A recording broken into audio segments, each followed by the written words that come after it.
பாண்டவர்களுக்கு ரொம்ப நாட்களாகவே நம்முடைய அண்ணன் தர்மரும் தானம் செய்வதில் சிறந்தவர். ஆனால் கர்ணனையே ஏன் எல்லோரும் தானம் செய்வதில் சிறந்தவன் என்று கூறுகின்றனர் என்ற சந்தேகம் இருந்தது.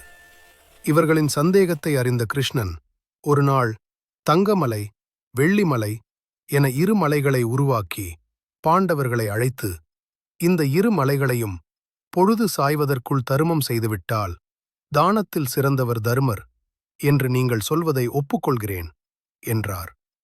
பீமனும் அர்ஜுனனும் மற்றவர்களும் அந்த இரு மலைகளில் இருந்து தங்கத்தையும் வெள்ளியையும் பாளம் பாளமாக வெட்டி எடுத்துத் தர தருமர் அதை உடனுக்கு உடன் நகர மக்களுக்கு தானம் செய்தார். தானம் செய்ய செய்ய அவ்விரு மலைகளும் வளர்ந்து கொண்டே இருந்தன. தங்கமும் வெள்ளியும் குறையவே இல்லை. மாலை பொழுது வந்ததும், எங்களால் முடியாது கண்ணா என்று தன் தோல்வியை ஒப்புக்கொண்டார் தருமர்.